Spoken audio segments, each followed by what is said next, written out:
The Goss Harag Great Sword is arguably one of the best looking greatswords in the game at this time. It is massive, brutal, and inspires fear within any monster that we hunt. Alongside its looks, we get the highest raw attack that we have access to at the moment.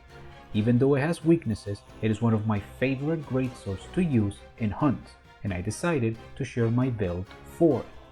There are two things that you must keep in consideration when looking at this build. First, this build will evolve as new content is released. It is a base build. I will revisit it every time that we get an update in order to improve it.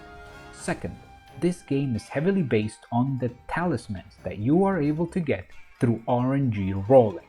As such, the better your talisman, the better your build. Unfortunately, we cannot control which talismans we get, so I will be doing this with the absolute minimum requirement possible.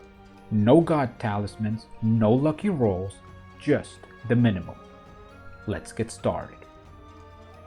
The equipment we will be running is a fully mixed set, taking parts from many different monsters.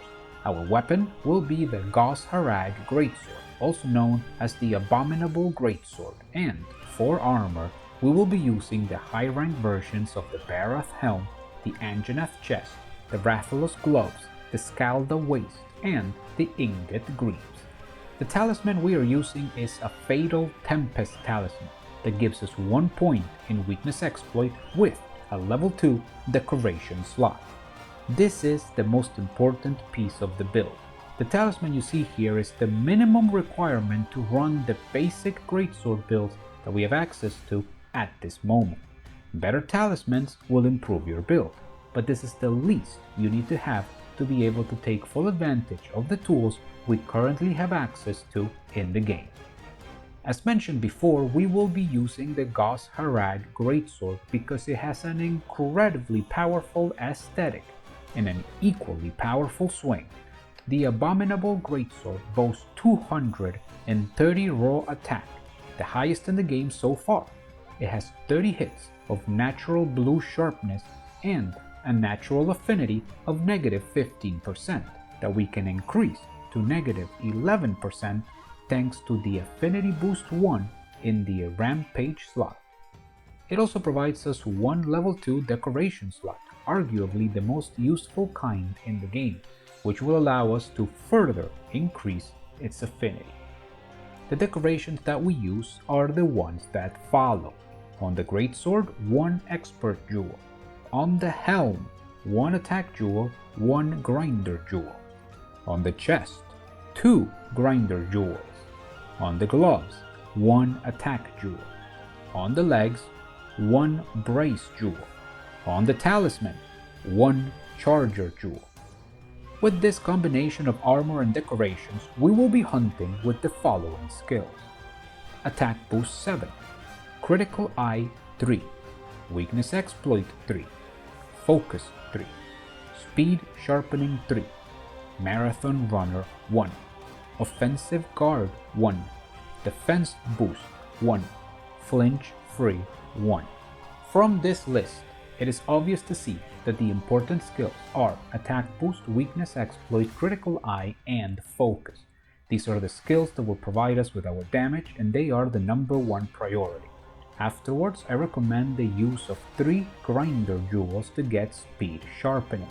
Since the Abominable Greatsword's sharpness is scarce, it is important to be able to get back into blue as quickly as possible. I run 1 level of Flinch Free because I play a lot in multiplayer, and I do not want to get interrupted by the attacks of other hunters, but really, this one can be anything you want.